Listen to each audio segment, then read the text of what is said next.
Hola, hola amigos de RBC Televisión, nos reencontramos nuevamente aquí en Yo Acuso, este programa que está cubriendo la previa a las elecciones del domingo 5 de junio, para las cuales faltan muy poco, y usted debe tener ya decidido su voto, o por lo menos la orientación en la cual va a emitirlo. Nos alegramos que en estos días se haya hecho visible, ahora sí, en toda su magnitud, el asunto, el tema que nosotros el día lunes desarrollamos a fondo, ampliamente, con un informe en 2 bloques sobre las esterilizaciones forzadas del gobierno de Alberto Fujimori, en el cual Keiko fue primera dama de la República. El diario La República lo ha recogido en su primera plana, señalando las 314.000 mujeres esterilizadas, y además el programa de Canal 4, Prensa Libre, también lo tocó en un informe amplio que, dada la llegada de este canal, ha podido conocerlo quizá mucha gente que desconocía que el tema de las esterilizaciones, como bien lo puso en el debate de Ollanta al cuestionar a Keiko Fujimori, es central en los deslindes o en las responsabilidades que deberían hacer o asumir la propuesta de Keiko, la propuesta fujimorista. Entonces, saludamos que este tema haya entrado en el debate. Nosotros desde el primer programa de Yo Acuso, hablamos del tema porque lo consideramos básico para entender la orientación del autoritarismo fujimorista. Por otro lado, queremos seguir agradeciendo los correos, los comentarios que vienen llegando tanto al Facebook como al correo de yoacusoperú@gmail. Hay una serie de sugerencias que lamentablemente por lo corto del tiempo y por lo corto del programa quizás no podamos aplicar, pero no tengan duda que los revisamos y los leemos todos los días. Hay un mito que se ha soltado en la segunda vuelta electoral, y es el siguiente: el señalar que habían en la primera vuelta, de los 5 candidatos que tenían mayores preferencias electorales, habían 2, digamos, que expresaban el autoritarismo, Keiko Fujimori y Ollanta Humala, según este análisis, y otros 3 que expresaban la democracia, la defensa de la libertad, de los valores democráticos. Ellos eran Toledo, PPK y Castañeda. Y se les criticó mucho en los días previos a la elección del 10 de abril y en los días posteriores de no haber podido llegar a un acuerdo que hubiese podido evitar que la disyuntiva sea este 5 de junio entre Ollanta y Keiko. Pero realmente estos 3 candidatos que quedaron fuera de la lid de la segunda vuelta, ¿son los demócratas que se nos ha querido presentar o no? Vamos a analizarlos entonces. Primero analicemos a el exalcalde de Lima, Luis Castañeda Locio. Se le ha dicho que, y él tenía la idea de que si pasaba la segunda vuelta, él iba a resultar ganador frente a cualquiera. Y hasta ahora sigue pensando eso, ¿no? Y hay unas caricaturas muy buenas al respecto. Él sigue pensando que si él hubiese pasado la segunda vuelta, ganaba, barría con quien está al frente. Eso no es muy seguro, pero lo pensaba. Pero Castañeda tuvo una gestión democrática al frente de la Municipalidad de Lima durante 8 años. Las sesiones del Consejo de la Municipalidad de Lima, que ahora se hacen públicas y se pueden ver en vivo a través de internet desde la gestión de Susana Villarán, en la época de Castañeda, este espacio deliberante político más importante del municipio pasó prácticamente a la clandestinidad. Nadie sabía si existía este consejo o no, y además funcionaba cada cierto tiempo y Castañeda no aparecía en estas sesiones. Este espacio de decisión de la representación política de los partidos quedó anulado, en la práctica desactivado de las decisiones más importantes. Es decir, la democracia que se le pretende asociar con Castañeda, en esta parte de lo político y la decisión de la Municipalidad de Lima, no fue tal. Por otro lado, la mayoría de los funcionarios importantes y directores de la Municipalidad de Lima con la gestión de Castañeda están denunciados por el caso Comunicor. Él es el único de todos los altos funcionarios de la Municipalidad de Lima que no ha resultado denunciado. Y ahí ha habido todo un juego político con sus congresistas. Castañeda ha tenido el apoyo también del gobierno, como es claro. Entonces vemos que democrático por un lado no lo era mucho, por decirlo menos, y transparente tampoco, porque no solo es lo de Comunicor, sino una serie de perlas que acompañan a Castañeda desde los hospitales de la Solidaridad, por ejemplo, y el manejo que tuvieron en la anterior gestión, Relima y etcétera. Entonces no creemos que Castañeda realmente era un ejemplo de democracia, como se ha querido presentar. El otro candidato supuestamente demócrata fue Pedro Pablo Kuczynski, ¿no? Pero lo de Pedro Pablo Kuczynski es cuestionable. Yo no creo que sea demócrata una persona que piensa que los peruanos o bolivianos que viven a más de 4.000 metros, justamente por esa razón, no piensan igual que los demás. Es decir, que porque la gente vive en altura, en la serranía, tiene su capacidad intelectual limitada. Y eso lo deslizó alguna vez Pedro Pablo Kuczynski. Además, bueno, de todos los antecedentes de conflictos de intereses que desde el año 67, 68, Pedro Pablo Kuczynski tuvo en relación a capítulos como la página 11, por ejemplo, en los cuales se le han atribuido y tuvo problemas con la propia justicia peruana. Y finalmente estas dos personas, entre comillas, los demócratas por los cuales la elección ha quedado tal como ahora la tenemos, han ido a apoyar a Keiko Fujimori, expresión, y al proyecto fujimorista, expresión transparente de la democracia, de las libertades, de la defensa de los derechos humanos, no tanto, ¿no? Entonces, este mito acerca de que por los demócratas que no se unieron, se llegó a lo que en la actualidad tenemos entre dos corrientes, entre comillas, autoritarias, ¿no? No está. Finalmente Toledo, quizá con todos los cuestionamientos que puede haber sobre su persona y sobre su gestión, recordando que él fue uno de los que luchó contra el fujimorismo en la etapa final, optó, con una serie de tensiones internas de su partido, por apoyar abiertamente la candidatura de Ollantumala, como lo han hecho también intelectuales, escritores, y el día de ayer un comunicado de los politólogos de nuestro país que, al conocer la historia, al conocer qué es realmente la orientación política fujimorista, han decidido expresarse. Es decir, la mayoría de colectivos, por no decir todos los colectivos intelectuales, artísticos del país, se han expresado por primera vez desde hace muchísimo tiempo a brindar un apoyo a la corriente de Ollantumala, lo que nos debería indicar más o menos qué es lo que está en juego en estos momentos. Vamos a hacer la primera pausa de este programa, luego de haber analizado la democracia, quiénes son los demócratas o no, y volvemos después de la pausa aquí en Yo Acuso.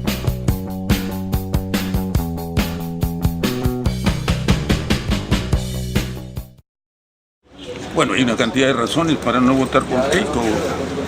Primero, si es alguien, es con la plata de los peruanos, ha estudiado con el dinero de nosotros. Segundo, se ha portado pésimo con su madre, no creo que sea un buen ejemplo para los jóvenes. Tercero, la gente que está con ella, son gente prontuariada que ha salido de las cárceles, Yoshiyama, en fin, usted los conoce. Y se van sumando razones una tras otra, y entre ellas es que no creo que tenga más programa que liberar a su padre y vengarse de los que llevaron a su padre a la cárcel dorada que está en la que está actualmente.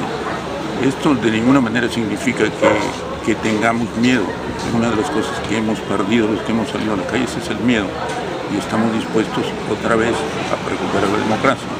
En eso puede irnos la vida, pero lo vamos a hacer con toda la fuerza que nos da la dignidad. Por supuesto que los que estamos en contra de Keiko no nos queda sino una salida, Humala.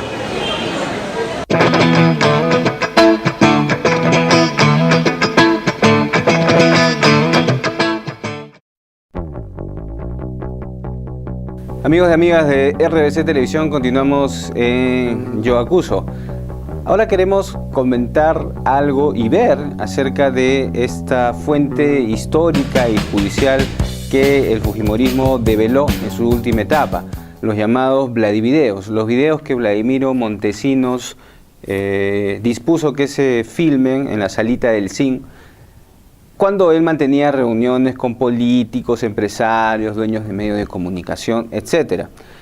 ¿Qué hubiese pasado si es que estos videos nunca se hubiesen hecho públicos, no los hubiésemos conocido?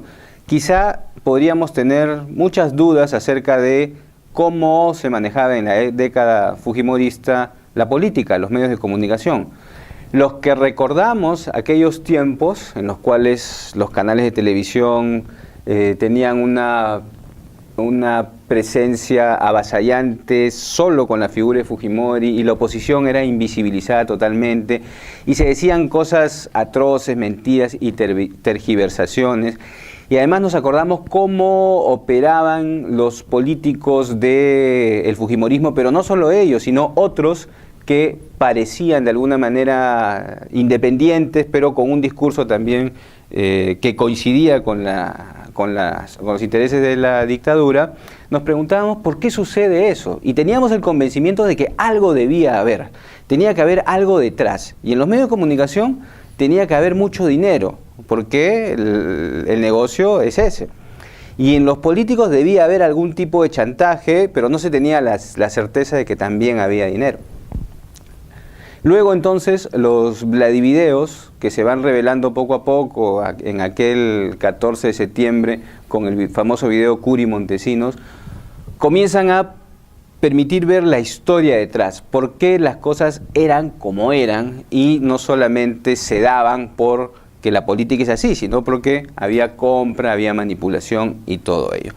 Entonces, estos documentos fílmicos demuestran sin atenuante la forma en que se condució este gobierno, una forma mafiosa, una forma de controlar el poder, y que son los que participaron con Fujimori, los que acompañan ahora a su hija, a Keiko Fujimori. Hay un video que quizás sea el que refleje de mejor manera una forma de pensar del fujimorismo. Es uno en el que están Luisa María Cuculiza, Montesinos y Joy Guay. En el video se nota a Luisa María Cuculiza pues irse en contra de Carlos Ferrero, que primero había sido fujimorista y luego pasó a ser de la oposición y posteriormente ministro de Toledo, ¿no? Con unas sugerencias de eliminarlo, de encontrárselo por la calle, atacarlo, en fin. Pero así se expresaban y así se reunían en el CIN.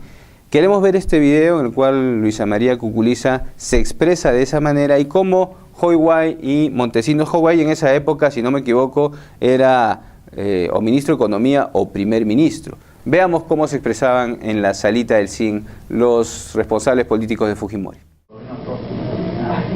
Y no, tal como Ferrero, ese hijo de perra, yo lo desaparecería ahorita. Ese es el hombre más ruin, peor que la oposición. Quinta columnista. Peor que la oposición, porque te prefiero aún su maestra, te prefiero un dueña Pantoja. Es un definido. Es un definido a Díaz Canseco, pero este es una malagua y mierda. Sí, realmente es así exactamente. Ya, que le pase algo a este hombre. Sí, pues realmente es un símbolo, así es. ¿Qué cosa es esto? Es un tipo que la tinta oficialista, sin embargo, parece... Yo le diría, oiga, porquería, cállese. ¿No? De frente. Entonces caminaría y lo agarraría del cuello y de la corbata y tendría que ser de hombre y para hombre nació. Claro, lógico. ¿No? Bien, amigos y amigas de Yo Acuso, vemos ahí cómo era el centro del poder real, no era Palacio de Gobierno, Fujimori y el Consejo de Ministros, sino que había un lugar donde Montesinos despachaba, con autorización expresa de Fujimori, obviamente, los asuntos de fondo que él debía enfrentar o resolver con sus parlamentarios o con sus ministros. Esa forma de haber gobernado el país, todavía creemos, desde Yo Acuso, que si bien obviamente Montesinos está en la cárcel, pero la forma de relacionarse con los intereses, no solamente políticos, sino económicos y los intereses mediáticos del país, persiste. ¿Cómo se harían en un gobierno de Fujimori que no está acostumbrada a eso? Esa es la gran incógnita que se debería aclarar. Y esperemos que no, porque confiamos en que no llegue al gobierno Keiko Fujimori. En esas épocas también hubieron elecciones municipales. Y la primera le enfrentó a Andrade con Yoshiyama, en la cual Andrade ganó.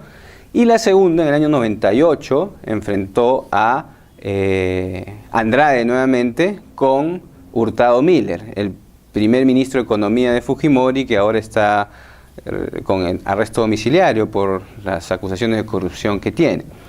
Entonces, ahora queremos ver el video en el cual, para comentarlo después, en el cual Hurtado Miller, el candidato a la alcaldía de Lima por Vamos Vecino en aquella época, porque los fujimoristas también creaban partidos, ¿no? Vamos Vecino, Cambio 90, Fuerza 2000, Fuerza 2011, es decir, creaban Nueva Mayoría, en fin, creaban una serie de partidos. Queremos ver cómo se hacía la política, cómo los candidatos a la alcaldía, en este caso de Lima, recibían el financiamiento de Vladimiro Montesinos. Adelante.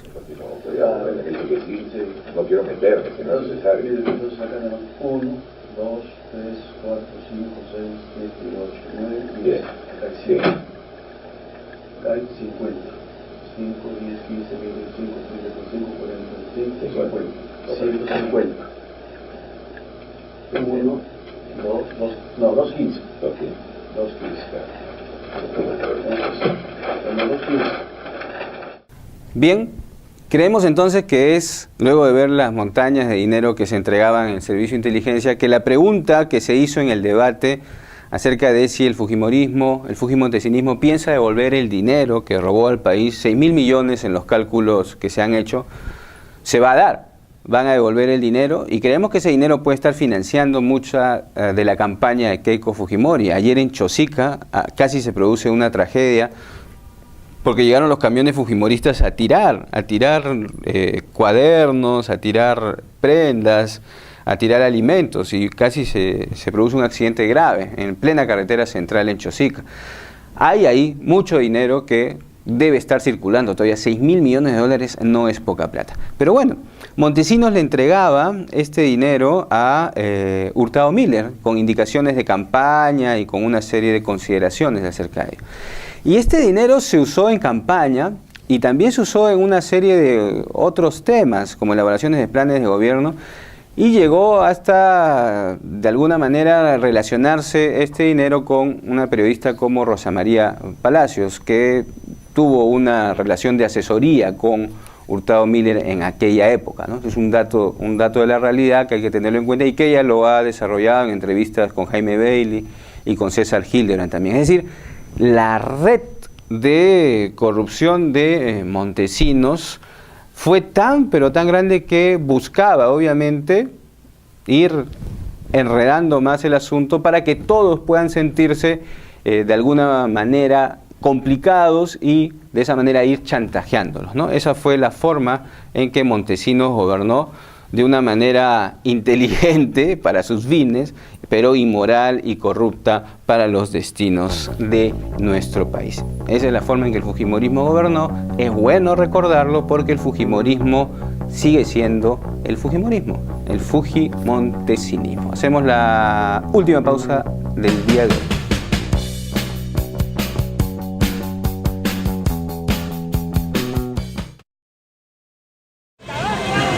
Porque significaría volver a la corrupción que vivimos en los 90s y que todos vimos por video. Todos vimos cómo compraban a los medios, compraban a los empresarios, compraban a la iglesia, compraban a los militares, compraban a todos. O sea, Keiko sería la restauración de todo eso. Keiko es Fujimori, Keiko es Montesinos. Por Humala, por Ollanta-Humala. Porque tengo esperanza de que las cosas cambien, porque no creo en la campaña que están haciendo los medios, que nuevamente te digo, se vio como en la salida del CIN, en los videos, se compraba a los medios de producción, a los medios de comunicación y se compraba a los encuestadores. El fiscal acaba de pedir 8 años de cárcel para el jefe de Datum, para el dueño de Datum, Torrado, y para el de CPI, que por suerte no me acuerdo cómo se pedía. Pero han pedido 8 años de cárcel para ellos. ¿Por qué? Porque recibieron plata para manipular encuestas a favor del gobierno de Fujimori. Ahora están haciendo lo mismo. No creo en las encuestas.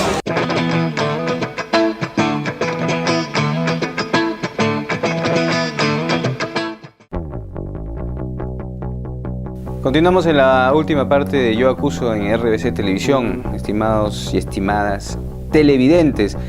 Y queremos seguir viendo los documentos fílmicos que ya son historia de nuestro país, los llamados Vladivideos, porque de alguna manera expresan la naturaleza del fujimorismo, del fujimontesinismo, que son, desde nuestro punto de vista, indesligables. No es que hay fujimorismo y hay fujimontesinismo, sino que trabajaron conjuntamente para crear lo que se creó en la década de 1990.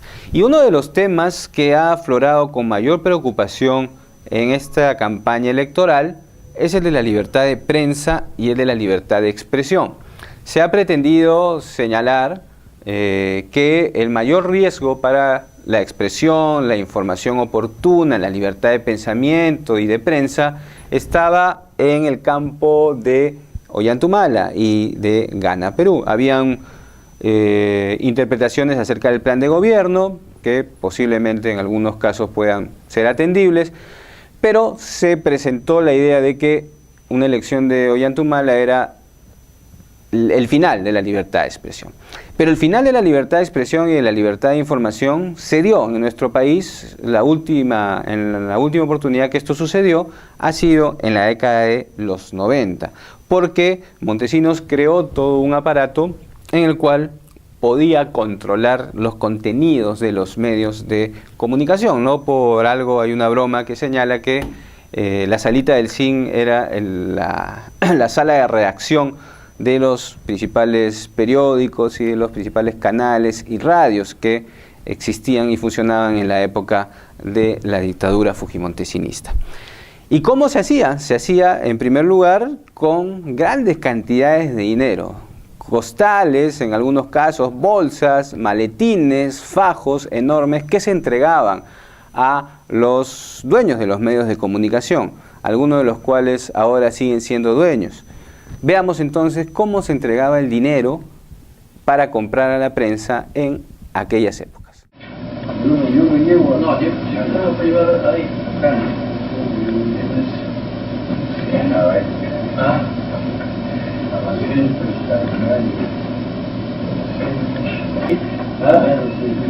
Sistema de simular, sistema de torneo.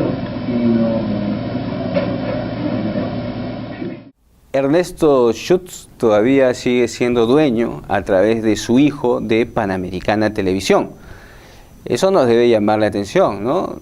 Primero se la quitaron a inicios de esta década, un juicio con Delgado Parker que duró años, pero finalmente la familia Schutz sigue siendo dueña de Panamericana Televisión. ¿Y qué decía la familia Schutz cuando conversaba con Montesinos y Uruguay? Hablaban pues acerca de las torres de dinero, ¿no? Decían cosas como ¿cuánto hay acá? 200, 300, te debo la mitad, en fin. Esa fue la línea editorial de Panamericana Televisión, de la cual Schutz, ahora a través de su hijo, sigue siendo dueño. Y eso debemos recordarlo para entender de alguna manera, para aproximarnos mejor a cómo se orienta la información en los medios de comunicación en la actualidad. Es decir, se sigue queriendo presentar la amenaza a la libertad de expresión del lado de Ollanta, pero lo cierto es que la realidad demuestra que fue el fujimorismo quien compró los medios de comunicación. ¿Sabrá conducirse el fujimorismo sin una prensa controlada, sin una crítica frontal y fuerte?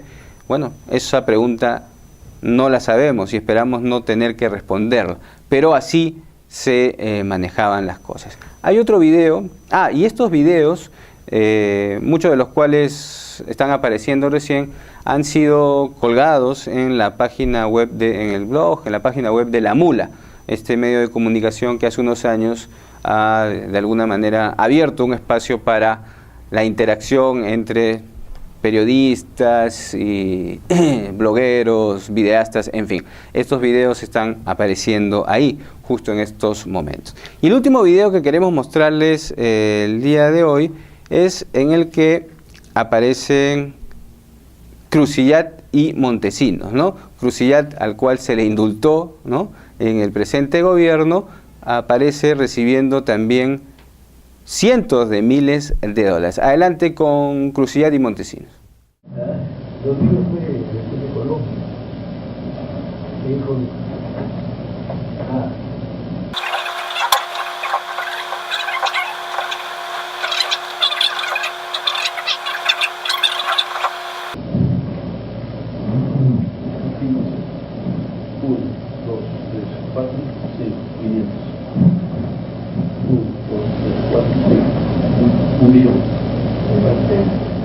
Podemos entender un poco mejor entonces por qué hay una reacción exagerada en ciertos medios de comunicación, quizá en los principales medios de comunicación, frente a la posibilidad de que realmente haya una política de medios de comunicación. Eso no implica de ningún modo censura, recorte, ni mucho menos, pero lo que sí es claro es que nuestro país tiene una serie de problemas en distintos campos, en la justicia, en la seguridad, en la educación, en la salud, hasta en el fútbol y en el deporte. Entonces, en los medios de comunicación también hay una situación que debe ser observada, analizada. No son una isla. Los medios de comunicación y todo lo que tiene que ver con su organización, su legalidad, la disposición de las licencias, tiene que también ser discutido, debatido. No para cortar la libertad de expresión y de información, no, sino para ver cómo funciona mejor. De eso se trata, para evitar que los intereses se crucen tanto como hemos visto en estos videos que hemos presentado y como hemos visto en la actual campaña electoral, en la que evidentemente se ha visto que hay una orientación mayoritaria a apoyar a Keiko Fujimori y en el 2006 una orientación mayoritaria a apoyar a Alan García, pero no solamente un apoyo editorial, sino una manipulación de la información en muchísimos casos, no en todos, pero en muchísimos casos. Es decir, lo que hemos querido recordar que sirva para analizar que hay un debate pendiente en relación a los medios de comunicación, a cómo se organiza el Estado para el tema de las licencias, que no tiene nada que ver con la libertad de expresión, porque ésta debe mantenerse en toda su potencia y en todo su alcance. La libertad de expresión es principio fundamental de la democracia, de opinión y de expresión, pero es la libertad de opinión de todos, no solo de los dueños de los medios de comunicación, que son los que marcan la agenda. Es la libertad de expresión de los periodistas, como aquellos que fueron expulsados de Canal N o de Perú 21, y también la opinión de diversas formas de comunicación alternativa que cada día son más en nuestro país y en el mundo. Y esta debe tener también los canales para aflorar y que sean percibidas por la población en general. Bueno, nos reencontramos mañana en Yo Acuso, ya falta poquísimo para las elecciones. El 5 de junio su voto va a valer muchísimo. Chao.